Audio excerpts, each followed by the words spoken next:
હિતેશ વઘાસિયા એટલે હિતેશ વઘાસિયા એટલે ગોપાલ ઇટાલિયાનું પડખું, કારણ કે આજુબાજુમાં રહેવાવાળા માણસ. એવું તે શું થઈ ગયું અચાનક ચૂંટણી આવતાની સાથે કે ભાઈ તમારે વિસાવદરની જનતાને ચૂંટણી આવી એટલે તમે સીધો સાથ છોડી દીધો ગોપાલભાઈનો?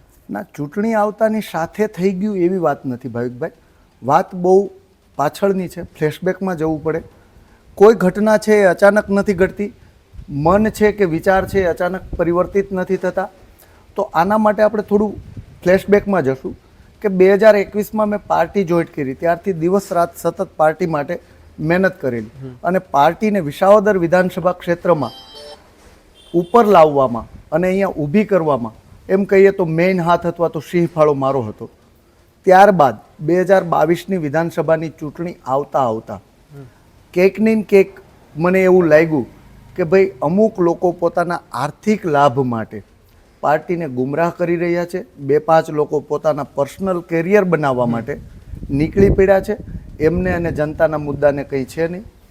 ભૂપત ભાયાણીને જ્યારે ટિકિટ આપવામાં આવી ત્યારે હું અમારા દિલ્હી કેડર સુધીના નેતાઓને રૂબરૂ મળેલો, અહીંયા પ્રદેશના નેતાઓને પણ, ગુજરાતના પ્રદેશ નેતાઓને પણ રૂબરૂ મળેલો અને એમને સમજાવેલું કે ભાઈ આ જે થાય છે એ વિસાવદરની જનતા માટે અને આમ આદમી પાર્ટી માટે બહુ ખોટું થઈ રહ્યું છે.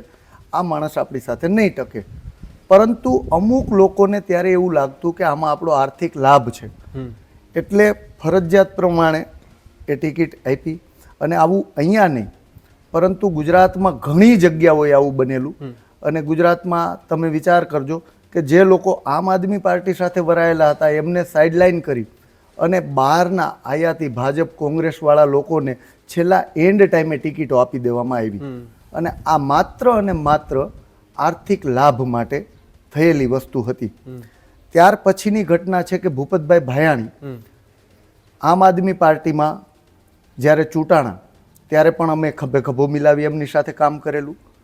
ત્યાર પછી ઘટના એવી બની કે ગુજરાતમાં આમ આદમી પાર્ટીની ફક્ત 5 સીટો આવી અને 5 સીટો આવતાની સાથે ગોપાલભાઈ ઇટાલિયાને પ્રદેશ પ્રમુખ પદેથી દૂર કરવામાં આવ્યા.